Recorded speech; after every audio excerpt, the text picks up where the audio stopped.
part of the Press Play Podcast Network.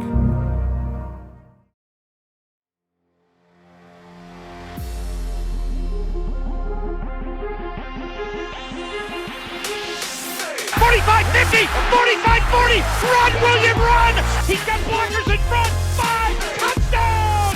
Joshua Cribbs turns disaster into a score! Kick blocked! They blocked the kick! Tyvis, if I never have to step foot in the city of Pittsburgh again, let me tell you, I will be a very happy woman. You wasn't a fan? Absolutely not. Absolutely not. Like, I don't know how to stress. I have a list. I started to make a list in my head of everything that is not good about that city. Pennsylvania, one thing. Pittsburgh, a whole other. It's a different world, and it doesn't make sense. The city doesn't make sense to me. None of it does. The roads, let's just start. The roads are terrible. Have you ever driven in Pittsburgh before? Don't they allow you to go, isn't the speed limit 80 on the highways there? Oh, I don't know. I just know in the city, it was built on a triangle, not a grid. That's what I was told. Okay. And so the streets make no sense. There's bridges everywhere. It's incredibly confusing, and people drive like a-holes. That's everywhere. So yeah, I know, but Pittsburgh, it was special. The bugs. There are so many bugs. There's all kinds of different bugs covered in moths. I've never seen so many moths in my life. We were leaving dinner or walking into dinner, and this whole glass door into this building was filled with dead moths on the ground, and then flying. The ones that were still alive were flying up and around. Okay. Disgusting. Not bad. Well, yes, it is. Third, the outskirts of the city that you can be going none of it, the city just doesn't make sense to me. You have a downtown, right, in a city, and then you have the outskirts of the city, and you kind of get into the burbs. This Pittsburgh does not make any sense. You don't ever really get, you go from you're in the city, but then that's just it. Outside of it, there's these random neighborhoods that just don't go. You'll be in a forest at one point, and then you'll be in this very city type of part. And the next one, none of it makes sense. It doesn't matter. It was. Let me ask you this: as bad as that experience was, right? You hate Pittsburgh, right? Let me ask you this: if a job opened and they wanted to give you a job and it was to double your current salary, would you take it? No. You're a liar. You're such a liar. No, I'm not. You're such a liar. They was to double your salary. I can get my. If I'm getting double my salary in Pittsburgh, I can definitely get double my salary anywhere else. That city, ooh. I don't. It ain't for me. And you know what else? So when you're driving on these roads in Pittsburgh, when you're getting onto the highway, there's stop signs instead of yielding to get on the highway. Do you know how dangerous that is? To be at a full stop, then to merge onto a highway? It's actually one. So when I come out of Cleveland it's downtown, terrible. and I'm leaving Channel 3, so when I do the Cleveland show and I'm getting on the highway, I don't know what it is, 77 maybe, I can't remember. It's a stop sign right there to get on. It's by Carnegie, and I get on. It's a stop sign, and then you go on the highway. So that one doesn't bother me. I say all that to say. That doesn't. I'm not surprised that none of what I just said would bother you, but it bothers me. I had to be there and drive all over that city for 36 hours, and it was. So obviously, yes, I was at Monday Night Football. They didn't get you. And they didn't get the win. I think one of the hardest Browns games I think I've ever watched, especially in person. Being in an atmosphere like that, where I was in the stands with the fans, was. I want no part of that ever again. There's probably also why it soured. And I got sick. So, but the game, Tyvis. Hardest one I've watched probably of the Browns. No. One of the top. I said on the show when I talked about this earlier this week that this game, to me, this loss was as bad as the Jets loss last year. That's I've never seen a team give a game. I mean, it was just we trying to Just take it. Take the love. Both offenses was like, you win. Yeah. No, you win. No. Here, we want you to win this game. And it was just unbelievable. It was I tell you what, both defenses was magnificent. Mm-hmm. And it was, I can always appreciate a good defensive game. And I love the way that our defense responded. Obviously Deshaun Watson comes out, throws first play, pick six. So it's like, oh man, here we go again, right? But they come out. I don't think they do anything on the offense, but that defense came out and they embraced it. Dale Pitt gets the pick.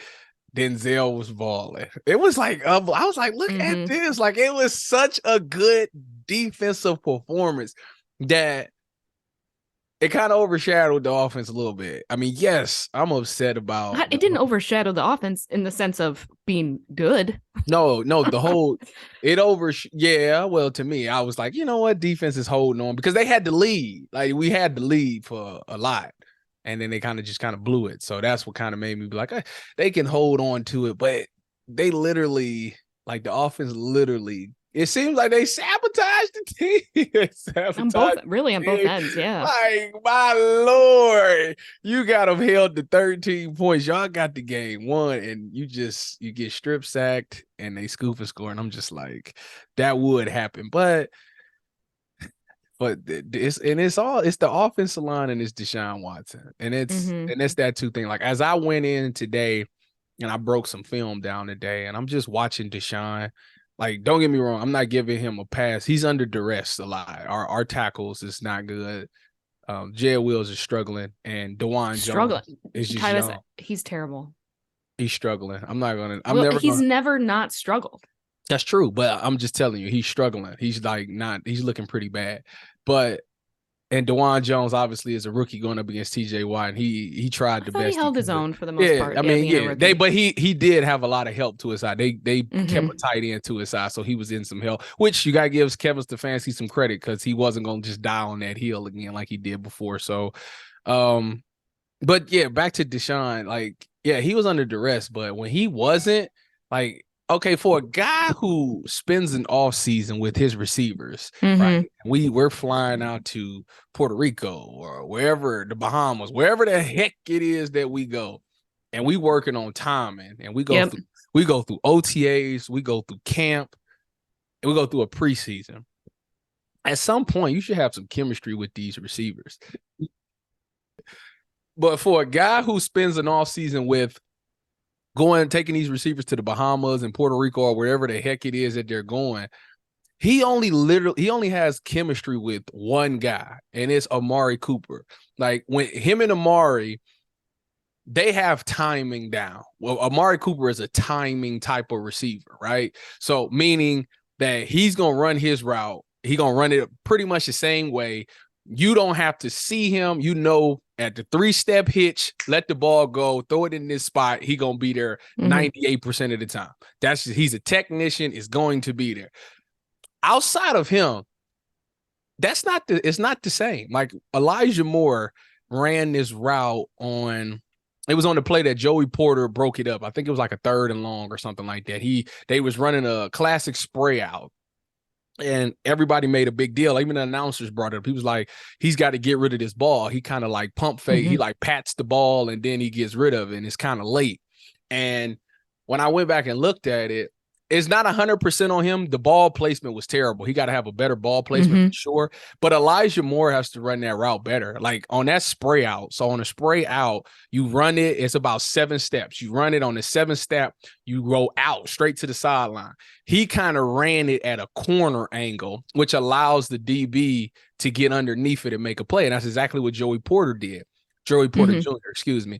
If he runs it flat, if he gets to his spot and runs it flat, that corner can't match that angle. And if he puts the ball on the outside, the corner can't make a play on it. So it should be a pitch and catch thing. But for some odd reason, Elijah Moore didn't run that route flat. He gave his opportunity, and Deshaun messed the pass up. Then he was late on a couple of more throws, especially to Harrison Bryant. It's just something about the chemistry. And then the last point about Deshaun, the last thing I think he needs to fix is he's starting to get that Josh Allen syndrome. Josh Allen falls in love with, I'm trying to throw this ball down the field. I'm about to throw the big play, the big pass. and he's missing the short passes, the 5-yarders or the 6 or 7-yard gains because he's trying to hit the home run ball.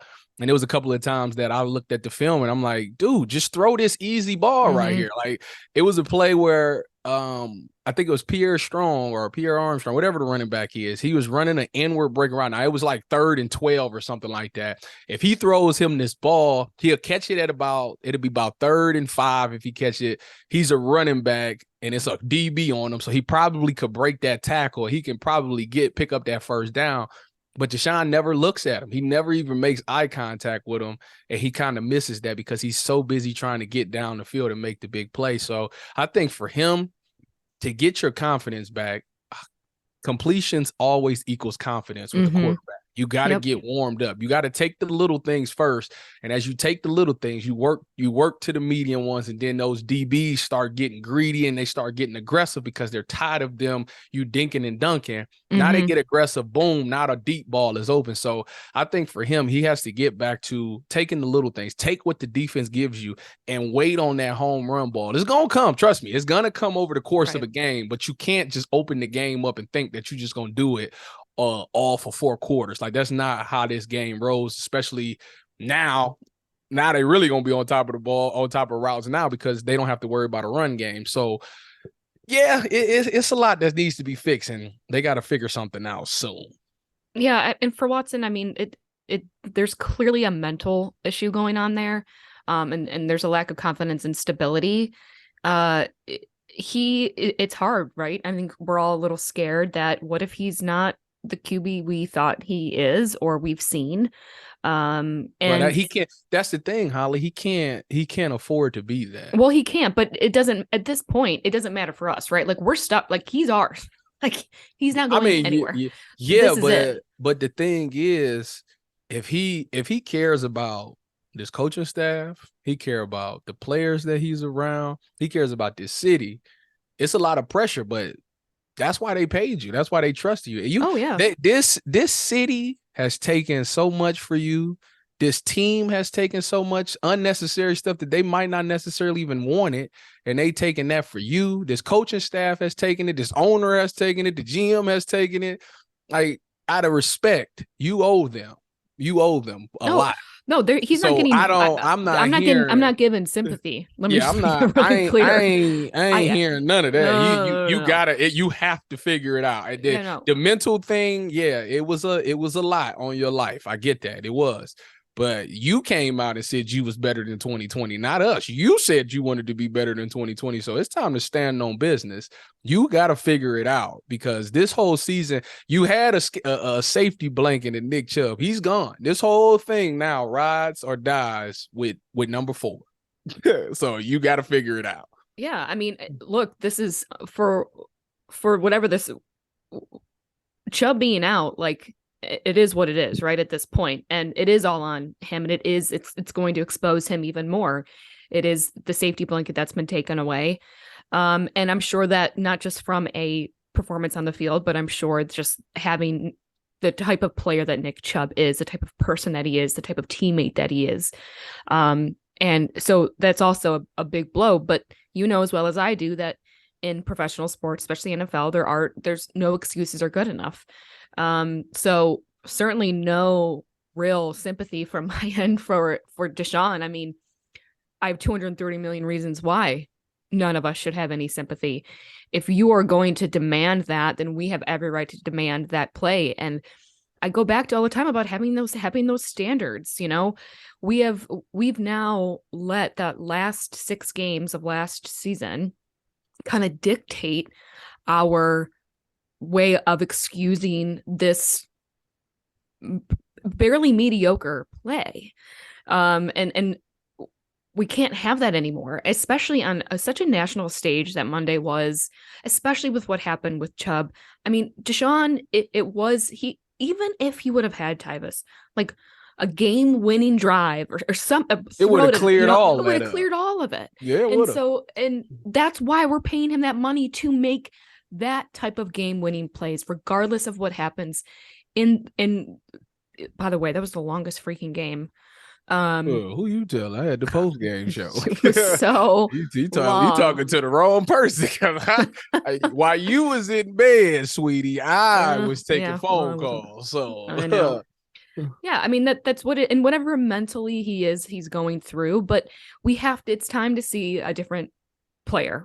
It just is. And everyone can be like, well, it's only week 2. It's like, yeah, but it's week 2 after 6 games from the previous season. I mean, we've been just kind of like crossing all of our fingers and hoping that like this relationship works, even though we've gotten like cheated on a couple times. Like, it's just, we have to be able to, he has to be able to really take this literally and for his own and get it done. And that's where I don't know if he can, and that's scary. And for better or worse, though, this is where we're at, and that's even scarier. So I'm gonna give you a tad bit of good news, or I'm gonna give you I'm a positive guy, and I always see the positivity in things. My positive takeaway is that defense is going to keep us in a lot of games, and that's half the battle. You hold a team to 13 points on offense, 98% of the times you should win those games. I say 13 points because 13 of them came from the offense, pick 6, obviously, right. And then the scoop and score, and they missed the extra, or they tried to go for 2 and didn't get it, and blah, blah, blah. So that's how they ended up getting 13. So you hold a team to 13, you should win those games a lot of the times, and I think they will. And this team now has a newfound motivation. The guy that they lost, the heart and soul of their team, the guy who, come in every day, keeps his head down, works. No matter what the record is, you're going to get his best effort. No matter what the score is, it's going to be his best effort. He's going to go as hard as he can. And I think that if this is your brother, this is a guy that you love, you care about, then you honor him for the rest of this season, because the next play is never promised, and you just found that out. You just seen firsthand that the next play is not promised. So whatever play that you on, you better make sure you give maximum effort every single time. Why? Because number 24 would have done that. You make sure that you cherish every second that you out there on that field with your teammate. Why? Because 24 would have did that. And if that's your brother and you want to honor him, you will do that, and you will repay your respects that way. So I think that this team will be motivated to try to do everything they can, because nobody knows what's going to happen with Nick Chubb. Nobody knows if he might not ever play again. This might be the end of him, period. So with that being said, let's make this season special. Let's make the rest of this season memorable for Nick Chubb. Let's do this for Nick Chubb. Let's do this for 24, because 24 was doing it for 32. So now y'all doing it for 24 and 32. Y'all need to honor 2 legends this season. And boy, they have the irony, by the way, of that. Yeah, and the craziest thing is, this is the craziest part. You only 1-1. You still ahead, and I know you it's September. September. You're still ahead in a great place in the AFC, in a very competitive AFC. You're still ahead of some really good teams: the Chargers, the Bengals, the Chiefs. Well, maybe not the Chiefs. Well, y'all the same record as the Chiefs. Same record as the Chiefs. So you're still in it. It's the point of the moral of the story. You got to figure it out. You got to figure out what the strengths of this team is. You got to figure out what Deshaun Watson is good at. Kevin Stefanski and Deshaun Watson got to get on the same page. Was it some questionable play calls? Yes. Yeah, I think the 4th and 1 thing, the speed option there was thing a lot. Was crazy. I thought he called a crap game, honestly. I mean, that's the thing. It's hard to say exactly who is on, because you can call the right thing and your quarterback not see the right thing. Like that's part of it. Like some of the throws, some of them was like, what the heck is that? And but as the head coach, you fix it. You know what I mean? It is going to be on him regardless, Tyvis. He's the head coach. Yeah, but I'm saying, like, some of the calls wasn't bad. It's just he didn't make the throw. Like, so it's like, and they got to figure it out. Flat, point blank, period. Those two got to come together and figure it out. Everybody, that was funny. It was a time in the offseason where people was like, we should get rid of Nick Chubb. We should get rid of Nick Chubb and go to the air raid and let D-Watt do his thing. Well, because everyone thought at that point, well, first of all, people that said get rid of Nick Chubb is insane. But I think there was a lot of question about whether or not how much he was going to really be used. And I think Watson has used him absolutely as a crutch, to be able to. And look, I'm glad that game 1, Stefanski, adjusted knowing that Watson wasn't throwing the game that he wanted him to and relied on Nick Chubb in the running game. And so I'm glad that we saw that adjustment in game 1. Game 2, here's another chance for Deshaun to show up and make these big plays and make these big decisions and take over and be the quarterback of the team. And he didn't. And on top of it all, he lost his crutch. And so I'm with you on he needs to figure it out. I was talking to one of my coworkers the other day, and we were talking about just when you have people leave the team, or you have new people start, or whatever that is, or if someone's not available, because it's going to happen, right? You can't just automatically rely on someone else that they're going to be the one that's going to go ahead and fix it, because one day they won't, and you are going to be left to just figure it out. And a lot of times too, you have to let go of things and not be that protector, right? And Stefanski, I think, has done what he needed to do, at least with game 1, with whatever that takes to get a win. He's going to get a win.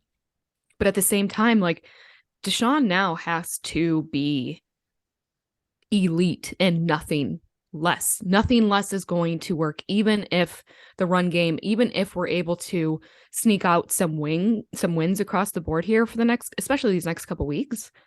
It's still not going to be the expectations for him are higher than any other quarterback, I think, across the league, no matter how good you are with whether it's Mahomes or whoever. Like, he just is, because of the investment.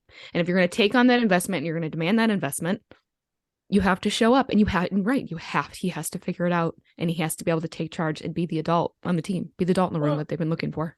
Well, I think that it's funny because I thought about him in Houston. He's never had a run game in Houston, and he had nothing to rely on but himself. And now, I'm not saying Jerome Ford won't get things done. I think that's very disrespectful to say. I think he had some moments in this game that was like, but it's not fair to lean on him for everything. You can't. No, was never afraid. Never. Well, he's not going to. He's not. They can't. They can't.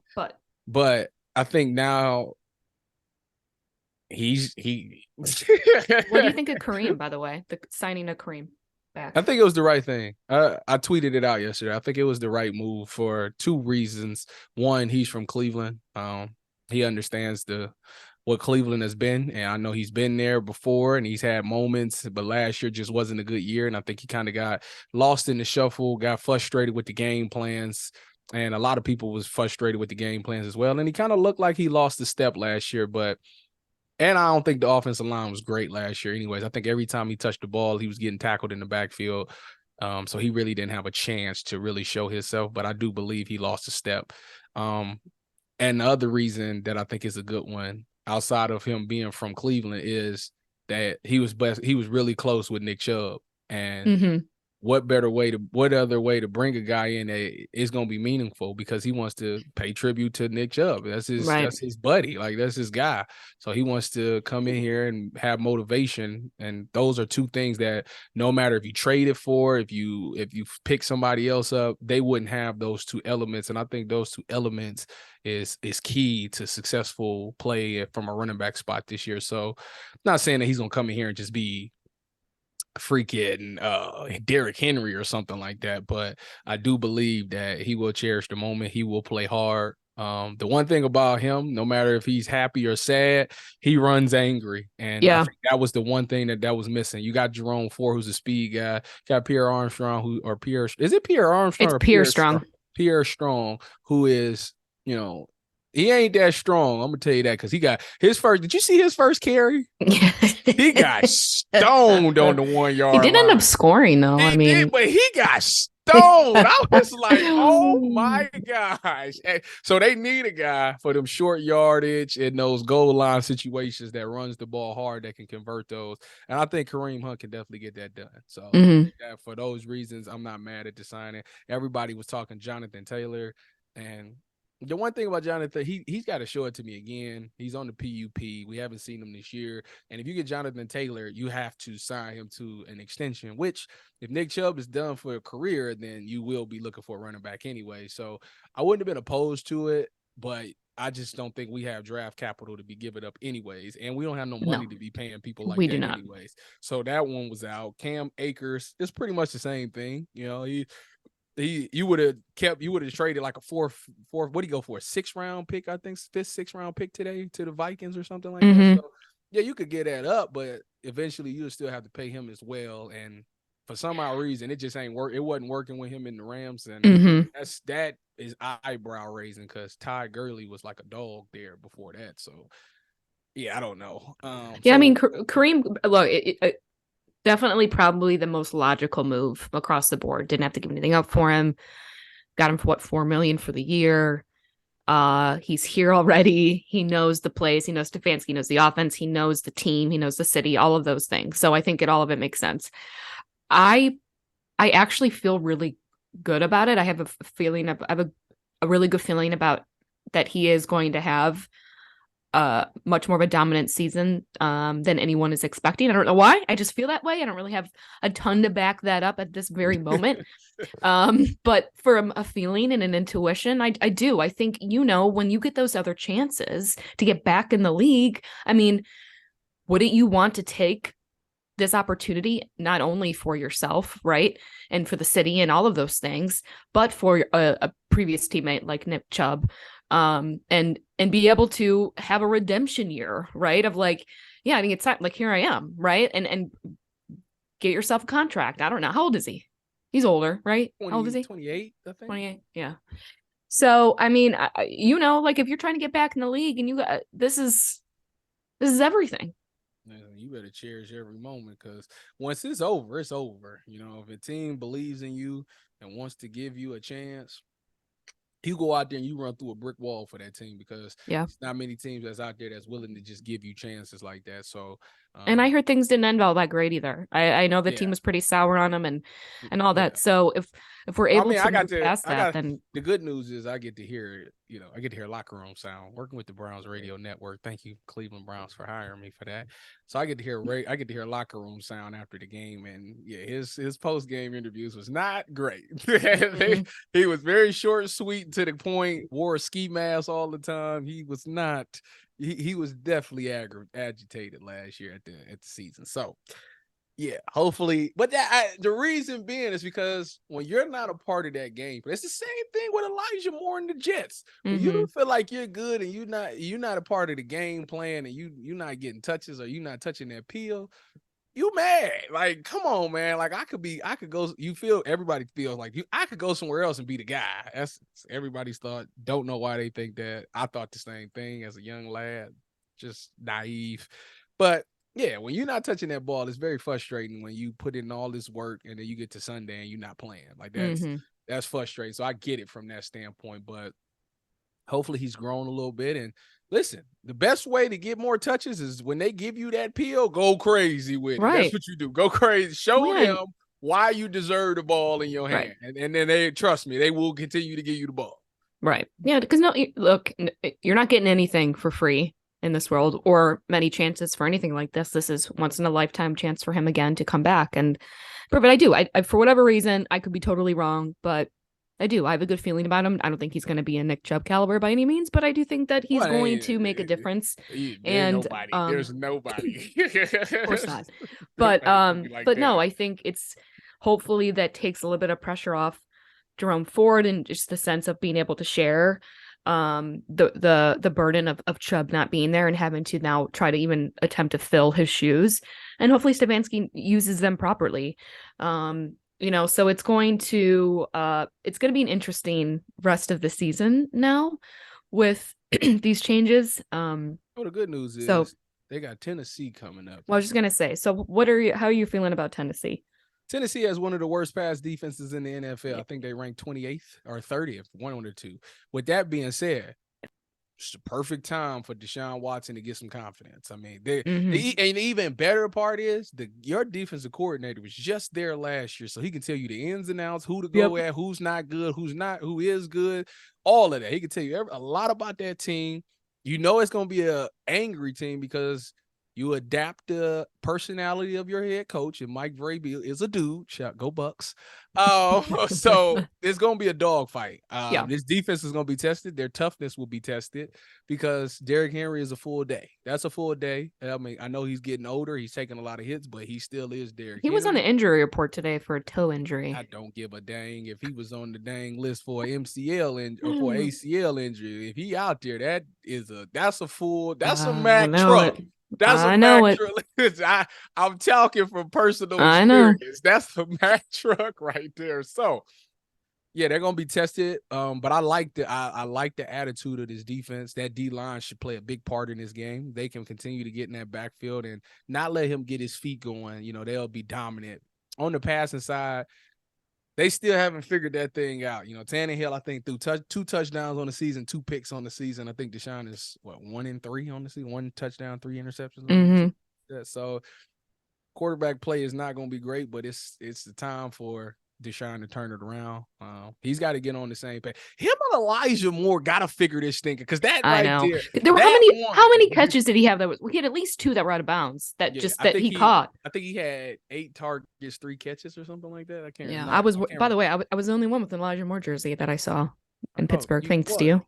Well, you know that when you go to the thing, you got to like personalize. Yeah. Yeah, so I got some. You might be the only one with it. Period. I know. I got a couple comments. They're like, "Whoa, Elijah Moore." And I'm like, "Yeah, I know." You know, I felt pretty cool. By the way, I will say, like, there was a ton of Browns fans down there, more than I thought, and it was so funny. Like, I would just be walking, and then a Browns fan would just fist bump, right? Like, go Browns. Like, it was like the Jeep wave, you know what I mean, is what I compared it to, like, everywhere I went. And it was great. And even in the stands, like, for the most part, people were fine. It was when we started lose. I mean, after the first terrible pick, it was hard to sit in those seats. You left early, didn't you? Yeah, which was for work purposes. But what was the score when you left? It was at the end of halftime. They were winning. They were up at half, right? Yeah. Show fault. Not well, but also as soon as I left, Elijah Moore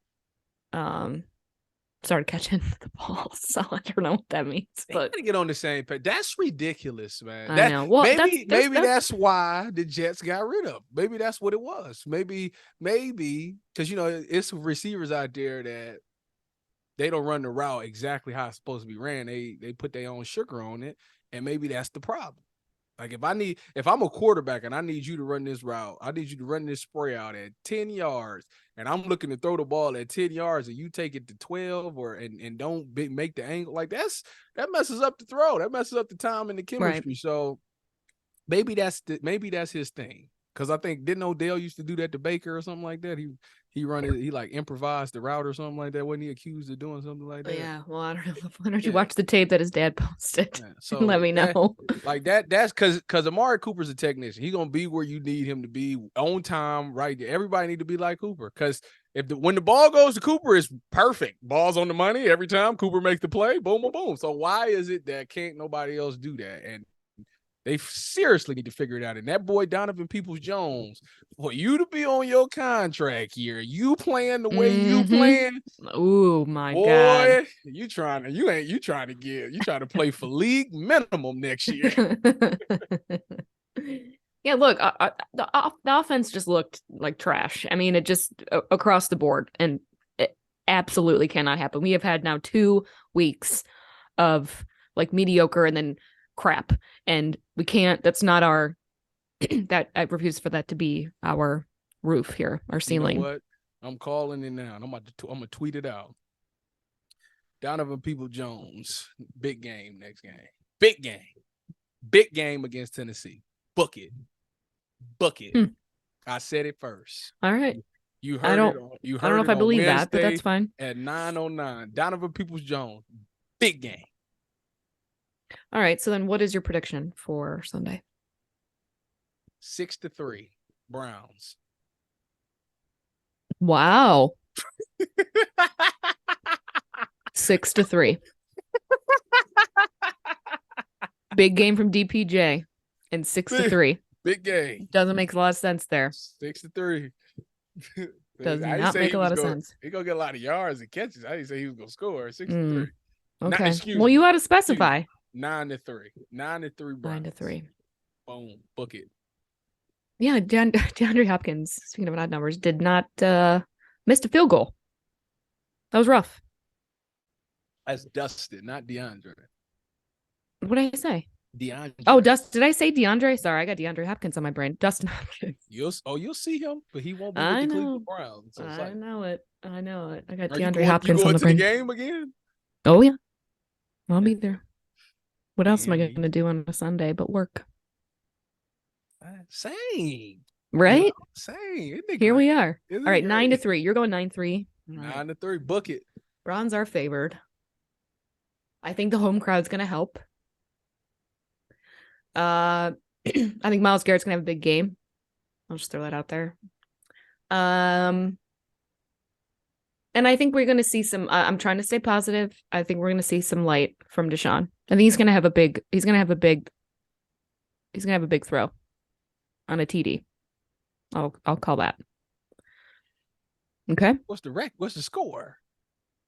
I hear all that. What's the score?